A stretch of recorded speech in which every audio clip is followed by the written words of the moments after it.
Les rendez-vous du Mondial du bâtiment, Construction 4.0, une émission animée par Nathalie Croiset.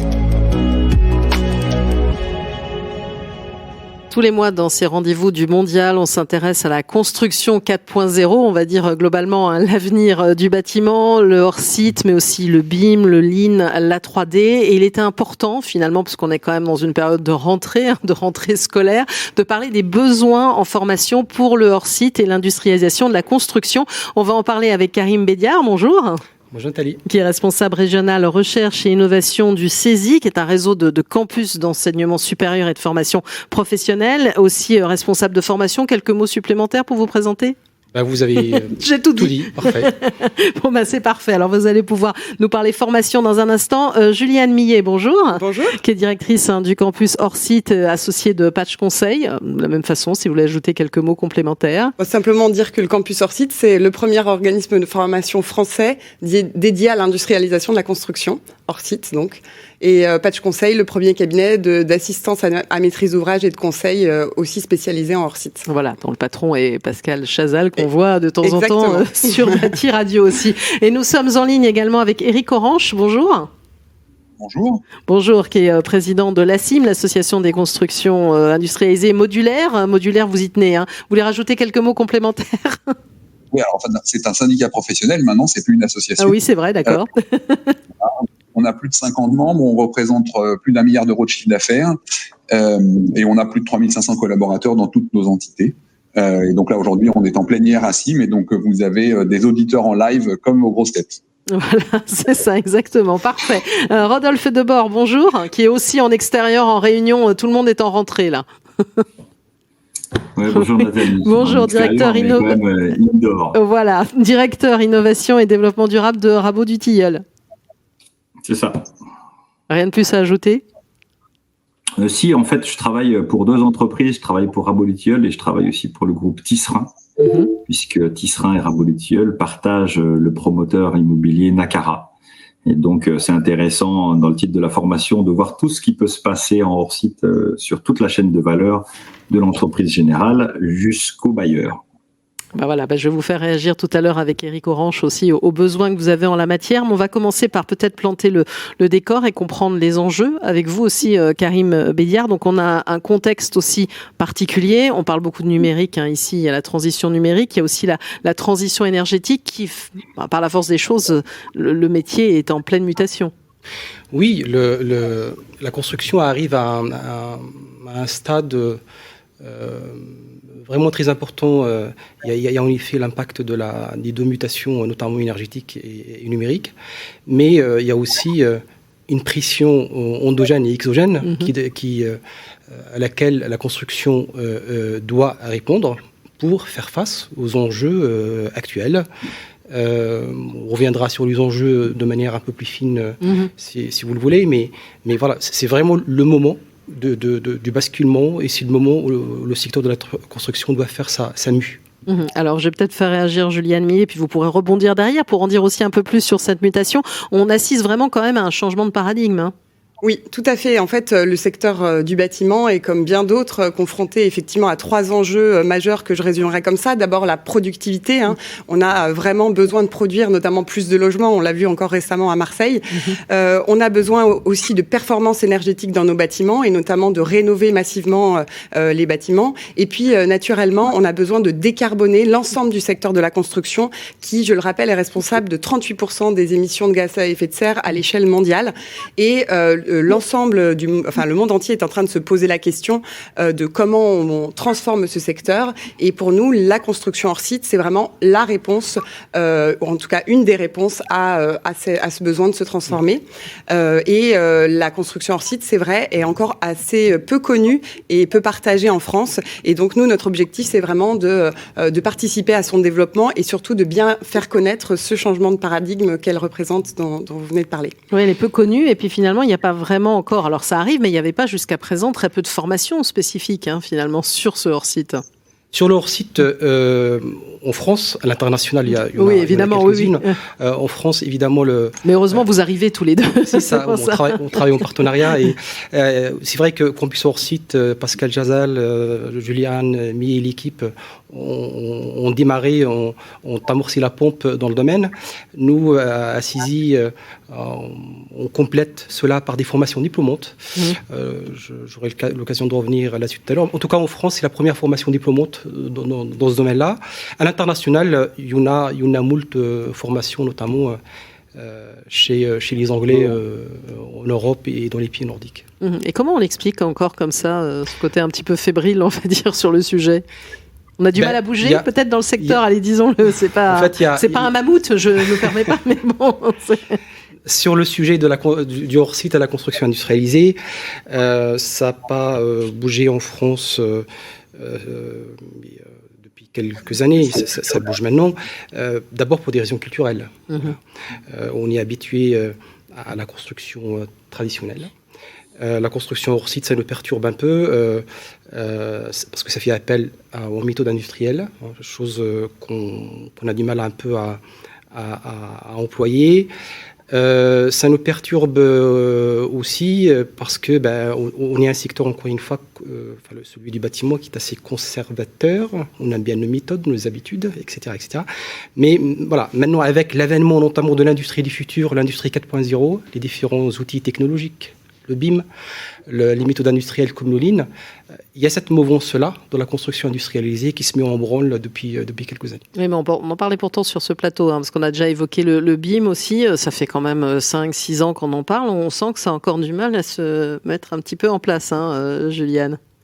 On vit avec le hors-site un petit peu ce qu'on a vécu avec le BIM il y a finalement quelques années. Et ce qu'il faut bien comprendre, la complexité du hors-site, c'est qu'en fait, ça transforme l'ensemble de la vie du bâtiment, en fait, de sa conception à sa production jusqu'à sa fin de vie d'ailleurs. Et donc, tous les métiers du bâtiment vont être impactés par cette transformation.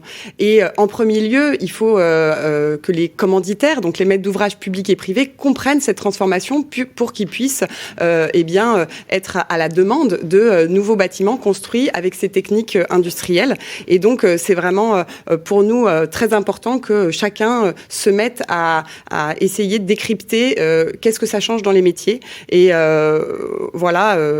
effectivement, si je peux prendre un exemple, dans le processus de construction traditionnel d'un bâtiment, il n'y a pas de fabrication en usine. Ça, c'est une étape qu'on va rajouter. Donc, il va falloir concevoir et produire des éléments, des composants de bâtiments plus ou moins complexes dans des usines.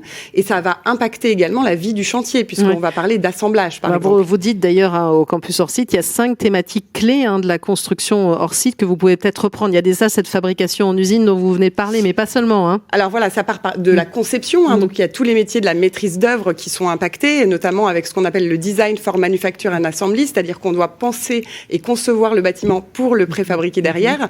Ensuite, il y a cette étape de fabrication en usine qu'on ajoute, le transport et la logistique qui vont également devenir des étapes fondamentales parce qu'on va transporter des éléments plus importants de bâtiments. Donc, on va s'intéresser à la réglementation transport, etc. Ensuite, on va parler du management de chantier qui va également évoluer. On va devoir assembler des éléments plus importants, que ce soit sur de la rénovation d'ailleurs, parce qu'on peut aussi avoir des façades préfabriquées sur de la réhabilitation lourde de bâtiments, par exemple. Et puis enfin, on va parler d'exploitation-maintenance. Donc, l'exploitation-maintenance, ça va changer les choses si on a préfabriqué en usine des éléments. Et je dirais, on a un cycle en fait dans cette production d'un bâtiment hors site, puisque on va anticiper la fin de vie du bâtiment. Ça, je pense que ça, et on a parlé de décarbonation tout à l'heure, le vrai avantage de la construction hors site, c'est qu'on pense à la fin de vie. Soit on va réutiliser le bâtiment et on va changer l'usage, soit on va anticiper sa déconstruction pour faire du réemploi de matériaux, par exemple. Alors, vous voulez peut-être commenter, Karim, sinon je vais faire aussi passer la parole après à Éric Orange et Rodolphe Debord sur leurs besoins aussi. Oui. Juste pour compléter la réponse de Juliane, je dirais que le hors-site, c'est une vraie chance pour le domaine du bâtiment. Pourquoi ? Parce que il y a plusieurs vertus.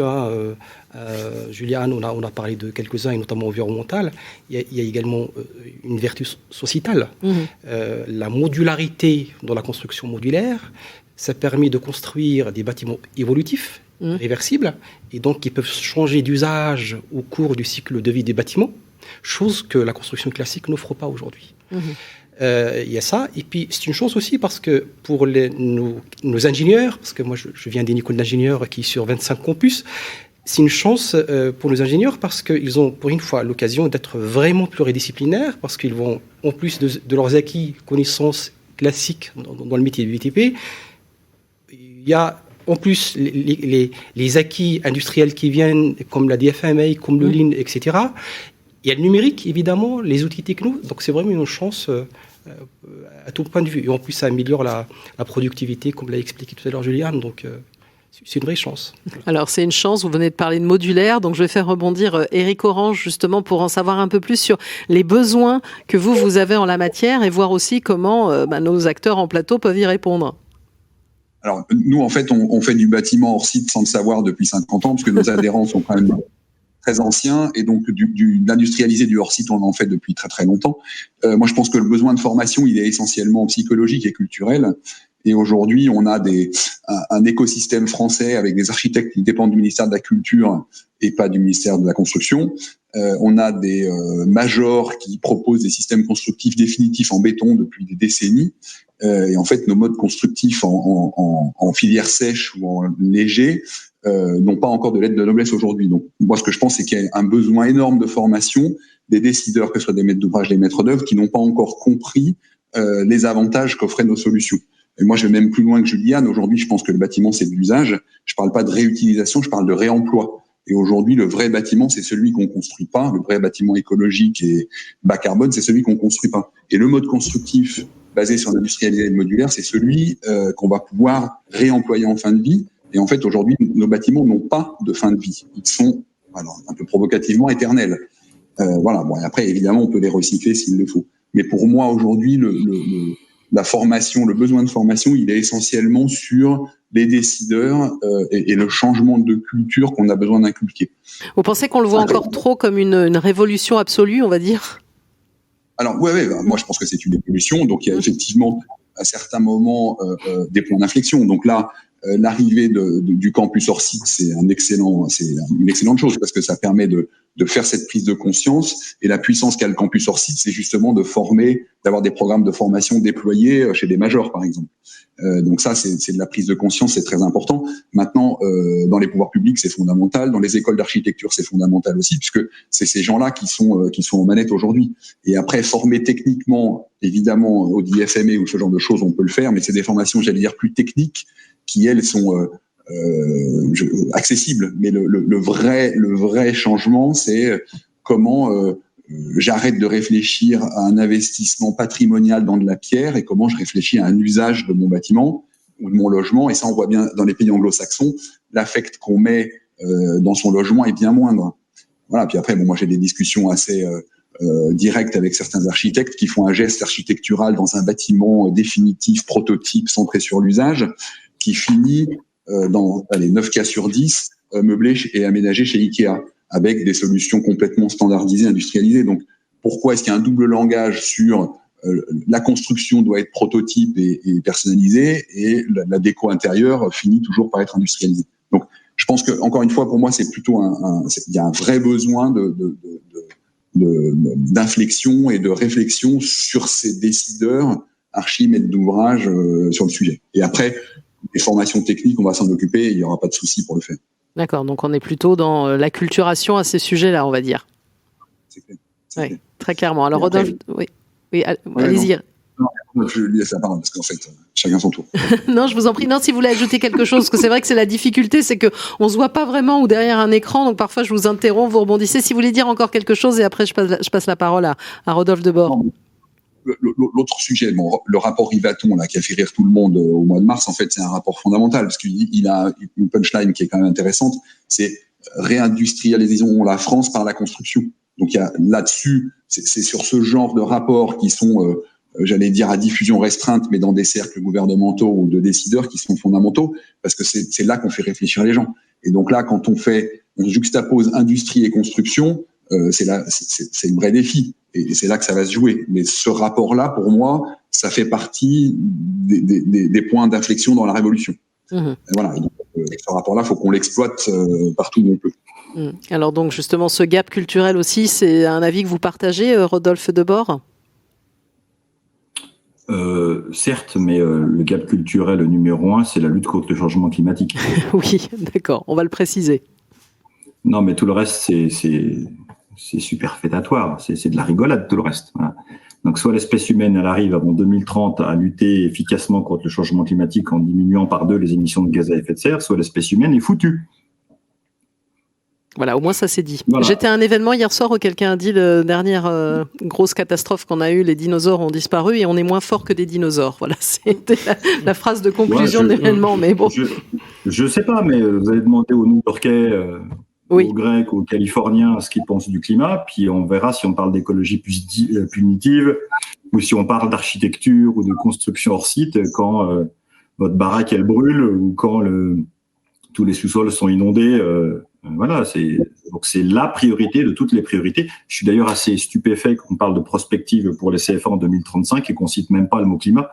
S'il y a une seule chose qui est sûre en 2035, parce que la science a raison, s'il y a une seule chose qui est sûre, c'est que soit on a réussi à lutter contre le changement climatique, soit il y aura plus grand chose sur cette planète d'un point de vue économique ou d'un point de vue social. Donc la seule chose, c'est en 2035, soit on est dans un monde bas carbone, et donc tout ce qu'on aura appris d'ici là, c'est bas carbone, soit il n'y a plus de monde.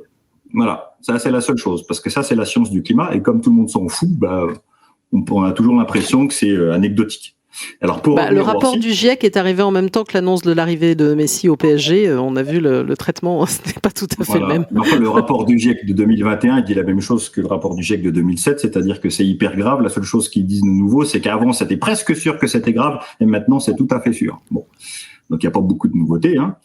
En réalité, quoi. Voilà. Donc soit on y arrive, soit on est foutu. Pour y arriver, il faut que le BTP y arrive parce que c'est le sujet le moins cher. Et pour que le BTP y arrive, c'est-à-dire qu'on rénove tous les bâtiments, d'un point de vue énergétique, ça veut dire qu'on doit avoir un changement qualitatif et quantitatif tout à fait significatif, qu'on doit démarrer dans 1 minute, parce qu'on n'a pas vraiment démarré en réalité. Donc il y a 2 possibilités. Soit on a plein de sous et plein de ressources et on fait avec les méthodes d'aujourd'hui, soit on change les méthodes. Et le hors-site arrive là. L'intérêt du hors-site, c'est si on considère qu'on n'a pas plein de sous et plein de ressources, il faut qu'on soit beaucoup plus efficace avec les ressources financières et les ressources humaines dont on dispose. Et c'est ça qui compte pour le hors-site. Et c'est tout. Le reste n'a pas d'importance. Tant qu'on n'a pas compris ça, on a l'impression que c'est mieux, quoi. C'est comme, c'est comme la 4G par rapport à la 3G. Oui, non, je ne sais pas si la 5G, c'est très environnemental aussi. Hein. Non, la 5G sert à rien, donc c'est pour ça que j'ai fait 4G, 3G. Parce que moi, la 4G, elle a servi un peu, la 5G sert à rien. Enfin, si, elle sert à voir les films dans le métro, mais bon. Et donc concrètement, on a bien compris, c'est vrai qu'on pourrait mettre en filigrane ce sujet de la lutte contre le dérèglement climatique dans tous nos sujets, parce que c'est vraiment ce qui est central. Absolument. Et je ne vais pas vous dire le contraire. Et vos besoins, justement, les besoins spécifiquement en formation, parce que s'il faut former pour justement faire du hors-site et faire de la construction qui va nous permettre justement d'essayer de s'en sortir, hein, puisqu'il faut résumer comme ça, c'est quoi vos besoins ? Alors, chez Ramoltiol et chez Tisserand, en fait, on a 2 natures de besoins. Il y a une nature chez les concepteurs de bâtiments, concepteurs de solutions de bâtiments neufs qui doivent être parfaits, et surtout concepteurs de solutions de réhabilitation. Hein, le vrai sujet, c'est la réa. Et donc là, l'idée, c'est, le sujet est culturel, donc il a été plusieurs fois répété, je ne vais pas trop répéter, mais c'est essayer de construire avec des standards. Donc, au lieu de réinventer du sur-mesure à chaque fois, c'est de concevoir pour utiliser des standards qui existent déjà. Et donc, en parallèle, concevoir des standards qui correspondent aux capacités ou aux besoins de réhabilitation. Je pense notamment à l'architecture. Si on met des plaques partout là sur l'extérieur, en fonction de la nature du design des plaques, et des fois on voit pas les jointures, et des fois on les voit. Si c'est pas prévu pour ça en amont, il est effectivement difficile pour les concepteurs d'utiliser des standards. Donc, c'est l'idée de concevoir pour utiliser des standards, que le bâtiment et que les éléments du bâtiment soit définitivement un assemblage. Je parle en 80-20, hein, je parle évidemment, il y a des bâtiments qui devront toujours être faits sur mesure avec les budgets qui vont bien, mais que la majeure partie des bâtiments soit conçus comme un assemblage infini d'éléments standards et que la diversité provienne de cette combinatoire. Donc ça, c'est du côté concepteur. C'est en cours de route, ça va bien entendu pas assez vite, mais c'est sûr que le campus hors site, Pascal, Juliane et les autres sont d'une importance folle par rapport à ce sujet-là. Et j'espère qu'on ira vite. En ce qui concerne les entreprises générales, le besoin, il est encore plus au niveau de l'employabilité des compagnons. Donc, qu'est-ce qu'on fait avec le chantier? On a aujourd'hui des difficultés fortes de recrutement sur les métiers traditionnels. Et en même temps, on va devoir gérer les vases communicants entre les métiers traditionnels de chantier qu'on n'arrive déjà pas à avoir avec les métiers de demain. Voilà.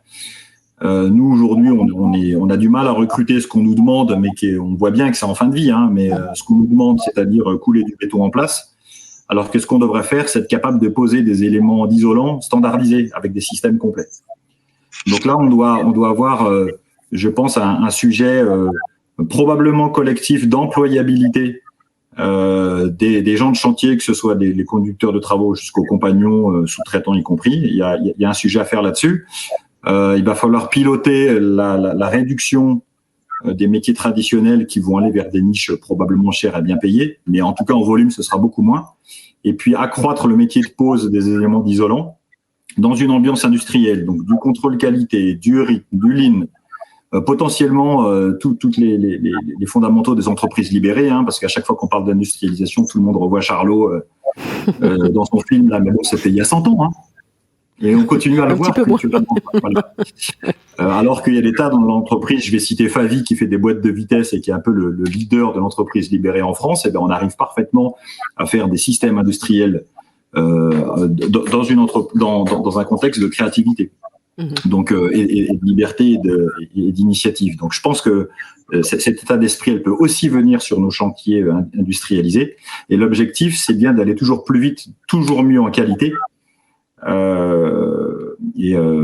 grâce à la méthodologie du Lean. Ensuite, le niveau suivant d'employabilité, c'est pour les travaux d'intérieur concernant la réhabilitation. Le sujet EnergySprong nous prouve qu'il y a plus d'intérêt à avoir des compagnons polyvalents qui sont capables de faire avec le même niveau de qualité standardisé des travaux sans pour autant avoir une confrérie de spécialistes différents qui rentrent dans les maisons. Voilà, si vous avez 3 compagnons qui rentrent dans une maison tous les jours pendant une semaine pour faire une rénovation de type EnergySprong, c'est plus confortable pour les gens en site occupé.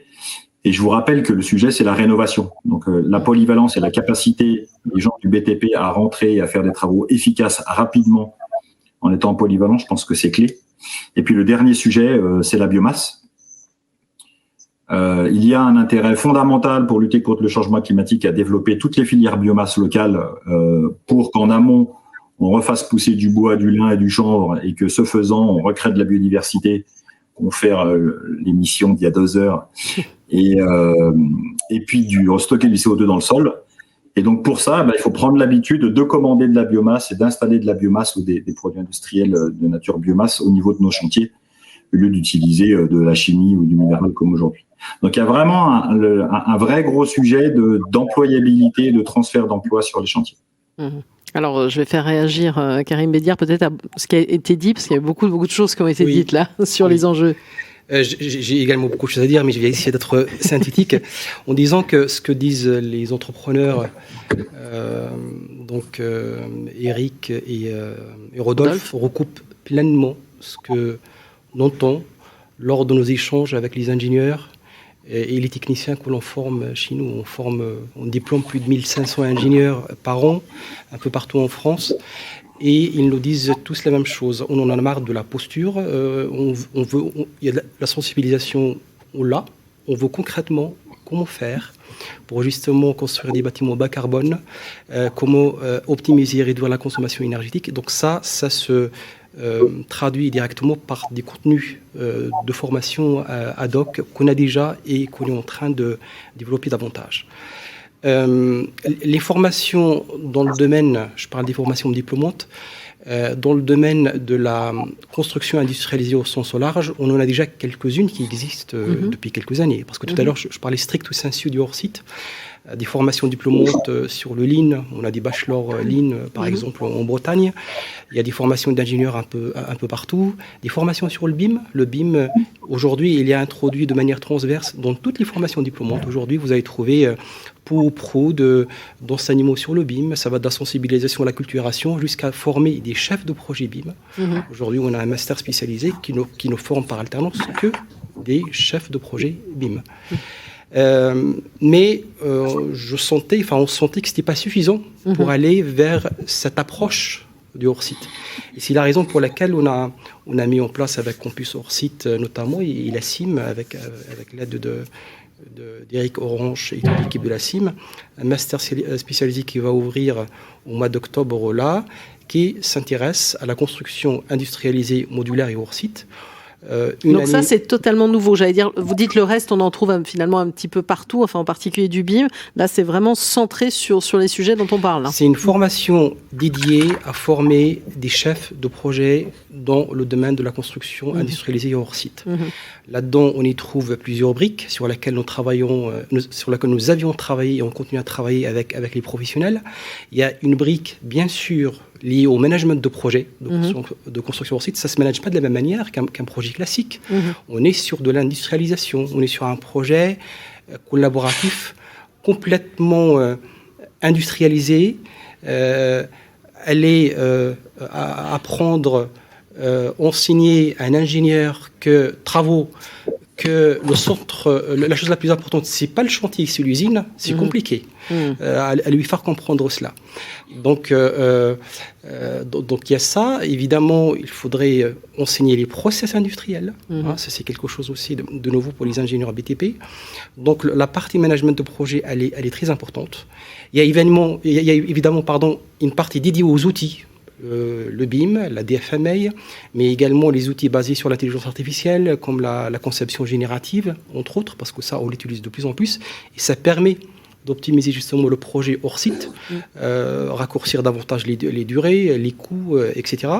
Et puis, Rodolphe le disait tout à l'heure, il y a une partie dédiée à l'énergie, évidemment, et il y aura deux modules sur la rénovation énergétique industrialisée, ou comment utiliser, mettre en branle toutes les méthodes industrielles pour optimiser la rénovation énergétique. On est sur des approches type Energy Sprong notamment. Donc l'idée là, c'est vraiment de fournir à l'industrie des cadres qui sachent gérer de manière optimisée ce type de projet. D'accord, donc ça va être ouvert à combien de personnes, d'étudiants ?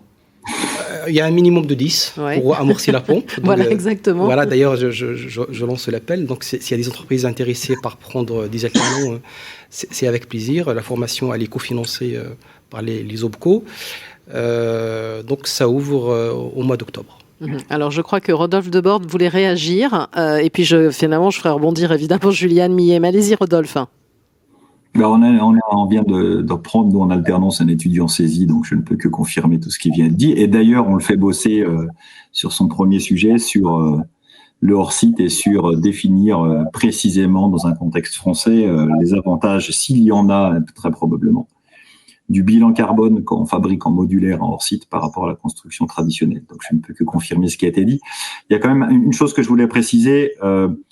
En fait, il reste beaucoup de choses à faire sur les chantiers, sur le site même, puisque c'est sur le chantier où on fait l'adéquation entre les éléments standards et la réalité du sol, par exemple, la réalité du foncier, ou les agencements d'éléments standards les uns avec les autres. Parce qu'à un moment, ça se fait quand même sur le chantier, quoi. C'est comme quand on essaye un vêtement, à un moment, on l'essaye, et puis soit ça va pas, qu'il était fort site ou pas. Donc il reste beaucoup de travail sur l'interface entre les diversités du chantier et les éléments standards. Et les autres secteurs, ils ont trouvé des solutions. Je reprends le secteur du vêtement, mais le secteur du vêtement nous propose des tailles qui correspondent à la majorité des corps humains. Il nous propose aussi des élastiques qui nous permet, sans avoir quelque chose sur mesure, d'avoir un vêtement qui tient à peu près la route. Voilà. Donc, sur le hors-site, on va devoir encore non seulement travailler notre capacité et notre imagination à fabriquer des éléments standards, mais aussi, et peut-être même surtout, à adapter ces éléments standards les uns avec les autres pour qu'on se retrouve avec des bâtiments qui tiennent leurs promesses d'efficacité, alors qu'aujourd'hui, quand on pose des éléments hors-site, en particulier en réhabilitation, on connaît encore beaucoup de difficultés à les adapter efficacement à la réalité de la maison, du bâtiment qui est en dessous. Donc, il y a beaucoup de sujets de fabrication de standards, entre guillemets, élastiques, et puis d'adaptation de ces standards, probablement via des scans 3D bien utilisés à la réalité des bâtiments qui sont en dessous. Alors, Juliane, je vous ai pas oublié, mais je sais qu'Éric Orange veut aussi réagir. Honneur aux hommes, finalement, et puis après, vous pourrez comme ça commenter. Éric Orange, vous vouliez rajouter, parce qu'évidemment, vous travaillez aussi conjointement avec Karim. Voilà, nous, on veut aussi mettre un alternant au CESI sur le bilan carbone des solutions locatives. Parce qu'en fait, moi, je ne crois plus au bâtiment définitif et je pense qu'il n'y a plus que de l'usage. Et un bâtiment en location aujourd'hui, qui est une basique d'Adgeco, il est extrêmement bas carbone parce qu'il est produit une fois pour 50 ans. Et donc là, moi, je souhaite étudier la non-définitivité du bâtiment et l'évolutivité, le réemploi. Et je pense que là, on a une vraie réponse à la problématique de Rodolphe. C'est-à-dire qu'en fait, on ne consommera plus de ressources. Et là, il y a un vrai sujet d'évaluation et puis de réalisation derrière de ces bâtiments déplaçables, réemployables, réversibles, qui limitent au maximum la consommation de carbone. Voilà, c'est tout. Je passe la parole à Juliane. C'était bien de votre éclairage. Alors, allez-y aussi sur la formation, sur vous, ce que vous proposez au campus Hors-Site aussi. Oui, bien sûr. Pour compléter ce qui a été dit aussi. Oui, voilà, ce qui a déjà été dit. Nous, le constat qu'on a fait quand même en lançant le campus Hors-Site en fin 2019, c'était que effectivement, les formations au bâtiment, qu'elles soient initiales ou continues, elles reprennent plutôt des savoir-faire par corps d'État et elles sont plutôt spécialisées et orientées sur le chantier et sur une vision prototype, c'est-à-dire un bâtiment est un prototype à chaque fois.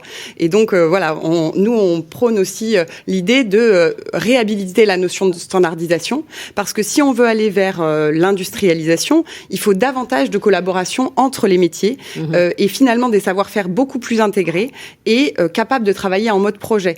Si je veux prendre un exemple, dans le modulaire, quand on va produire un module d'une chambre d'EHPAD par exemple, on voit un petit peu toute la complexité des métiers qui doivent se connecter entre eux pour produire efficacement cette chambre d'EHPAD dans une usine. Voilà. Et je voudrais également compléter par dire que la fabrication de composants préfabriqués, ça implique la production sur des chaînes de montage qui vont être de plus en plus automatisées. Si on arrive à standardiser des choses tout en faisant de la personnalisation à la fin, bien sûr, l'idée c'est pas d'avoir des bâtiments identiques partout. Il y a cette notion d'automatisation et que cette vision du volume va impliquer qu'on maille davantage les compétences de l'industrie et les compétences du bâtiment. Et en fait, nous, ce qu'on prône au campus Hors-Site, c'est vraiment cette hybridation des métiers et cette fertilisation croisée, parce que c'est un mot à la mode, c'est-à-dire comment le monde du bâtiment va apprendre de l'industrie et comment l'industrie va également comprendre comment fonctionne le monde du bâtiment. Et comme l'a dit Rodolphe, ce sera toujours des composants qu'on va venir mettre sur un chantier qui sera unique, sur un lieu unique, et donc il va falloir que cette connexion se fasse correctement.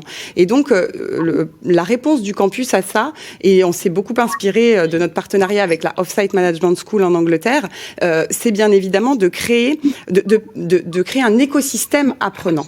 Parce qu'en fait, on va pas, nous, produire nos formations tout seul. On va partir des besoins des entreprises et on va accompagner le changement à chaque niveau. Donc, on est dans cette idée de se dire tous ensemble, on va co-développer des formations qui partent des réalités de terrain et des besoins d'accompagnement.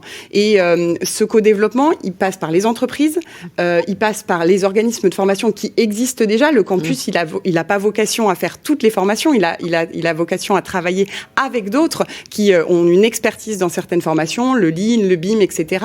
Mais voilà, de faire ce lien pour que le hors-site devienne une vraie réalité en France. Et puis, j'allais aussi ajouter les acteurs institutionnels, puisque nous, on travaille aussi avec les fédérations professionnelles, par exemple, donc évidemment la CIM, mais aussi la Fédération française du BTP, parce qu'il y a tout un apprentissage à faire et que chacun finalement trouve sa place et dans cette évolution, évidemment avec l'urgence climatique qui a été rappelée. Donc on n'a plus le choix, mais par contre il faut vraiment travailler ensemble dans un nouvel esprit culturel. Voilà. Et on l'a bien vu aussi, vous travaillez ensemble. Il ne faut pas opposer peut-être formation diplômante et non diplômante. Finalement, vous travaillez, l'idée c'est de créer aussi un maillage et on voit que le besoin est tellement fort qu'il ne faut même pas se poser cette question. Non, tout à fait. Bien sûr, c'est cette co-création. Alors, je prends un autre exemple concret. Le campus Hors-Site, aujourd'hui, il est financé par des partenaires privés. Il a été lancé comme ça, par des entreprises qui croient au développement de la construction Hors-Site. Aujourd'hui, on a plus d'une quarantaine de partenaires. On en a chaque mois des nouveaux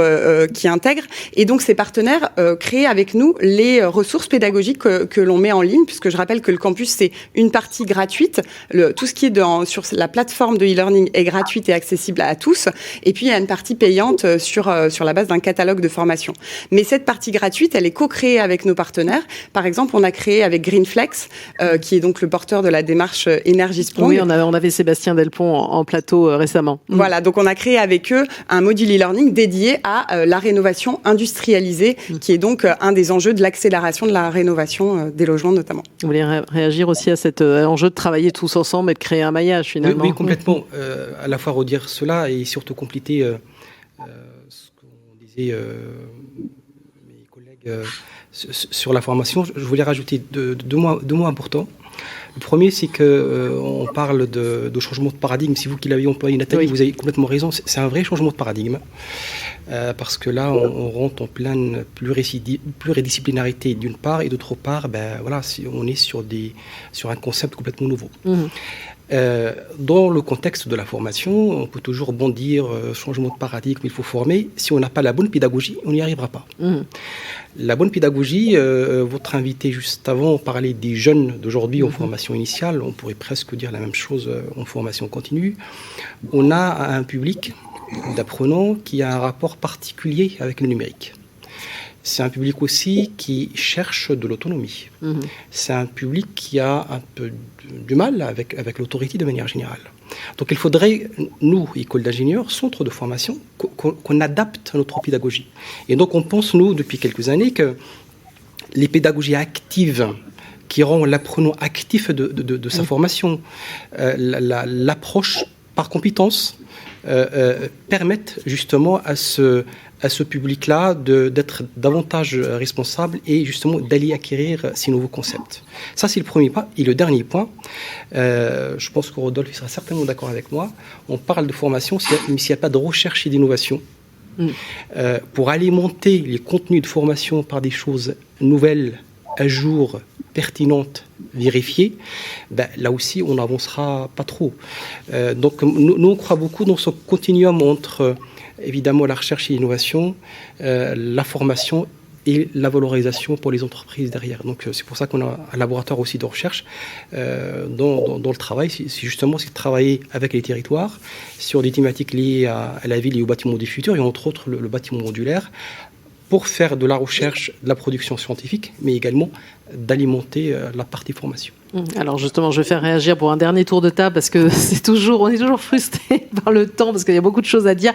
Éric Orange et puis Rodolphe Debord. Alors je vous écoute, là il y a deux formations dont on parlait. On sent qu'il y a un besoin énorme en la matière. Vous l'avez évoqué tout à l'heure, Éric Orange. Faut aussi la formation initiale, c'est majeur aussi. Là, il faudrait que dans toutes les écoles, architectes, ingénieurs, il faut faire rentrer ces sujets-là, même les sujets du dérèglement climatique dont parlait Rodolphe Debord. Oui, absolument. Moi, j'avais été frappé parce qu'on a fait un colloque dans l'école d'architecture de Paris-Belleville, et il y a deux architectes qui sont rentrés dans la salle de réunion. À la sortie, ils m'ont dit: mais pourquoi vous ne venez pas nous parler de ça dans le cursus? On vous ouvre les portes quand vous voulez. Donc là-dessus, il y a énormément de choses à faire. Et alors moi, j'aime bien citer Victor Hugo, parce qu'il dit que chaque fois qu'on ouvre une école, on ferme une prison. Donc plus on ouvre d'écoles, plus on se libère et on progresse. Donc en fait, moi, vous avez raison sur la complémentarité des moyens entre formation continue, formation initiale, diplômant, pas diplômant, sur le web, en présentiel. Enfin, voilà, donc j'allais dire, toutes les initiatives sont bonnes à prendre. Il faut qu'on les fédère et qu'on les coordonne. Et à partir de là, on va développer tout ça. Ouais, mais on sent qu'il faut passer très vite à une vitesse supérieure. Oui, mais le campus, c'est là pour ça. Et en fait, aujourd'hui, le campus, ils sont leaders sur le sujet. Et on est tous avec eux, donc là-dessus, il n'y a pas de souci. Rodolphe Debord ? Moi, je ne suis pas tout à fait d'accord sur les formations initiales. Enfin, je suis d'accord sur le fondamental, mais compte tenu du timing, je n'ai pas le temps d'attendre que les jeunes architectes ou les jeunes compagnons, etc., ils soient formés. Il faut former ceux qui sont là aujourd'hui. Donc, c'est la formation continue, la priorité. Parce qu'on a 9 ans maintenant pour pouvoir y parvenir. Oui, dans 9 ans, on connaît déjà les politiques qui nous dirigeront. On travaillera tous à peu près là autour de la table du micro. Donc c'est avec les gens qu'on connaît autour de nous. C'est pas les gamins qui sont à l'école, quoi. Donc je pense que la priorité c'est plutôt la formation continue. Et si on doit financer de la formation, enfin si on doit faire beaucoup de formation, beaucoup de R&D, je suis complètement d'accord. tout ça, ça coûte des sous. Et le secteur du BTP et de l'immobilier, en général, ne vit que des bâtiments qu'on vend à des investisseurs du monde immobilier. Au contraire de l'industrie qui vit d'investisseurs qui investissent en capitaux propres dans les sociétés industrielles. Et s'il y a un secteur qui doit être en croissance dans les 30 prochaines années, c'est celui de l'immobilier et du BTP, parce qu'on doit rénover tous les bâtiments. Donc moi, j'appelle le monde de l'investissement et de la finance à regarder le BTP et l'immobilier d'un œil nouveau pour investir massivement dans les entreprises de ce secteur qui ont un programme de transformation. Parce que nous, on sera en croissance, là où d'autres secteurs, malheureusement pour eux, sont en voie de décroissance. Je pense à tous les secteurs qui émettent de manière endogène des gaz à effet de serre, que je ne citerai pas ici, mais on les voit tous. Nous, notre secteur, il va être en croissance, on doit tout rénover. Et donc, ce sera rentable de le faire et on a besoin de capitaux pour le faire. Donc, investisseurs de tout poil, rejoignez-nous.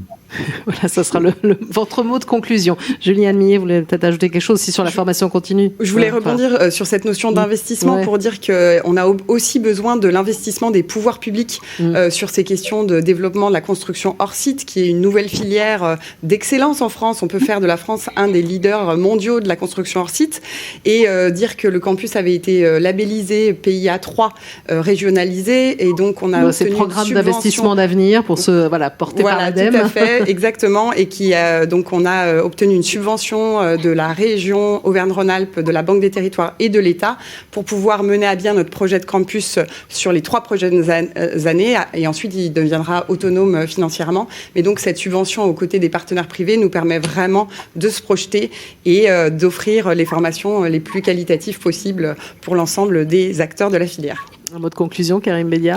Rien, j'allais parler du livre. Mais... voilà, alors j'ai un livre, je fais mon Bernard Pivot ou François Bunel avec, je l'ai directement en main, ce Construction hors site que vous avez fait aussi avec Pascal Chazal et puis Aurélie Clairaut. Voilà, quand même, il faut aussi citer une femme dans l'histoire. Donc vraiment, vous avez le modulaire, le BIM, l'industrialisation, ça apprend tout sur...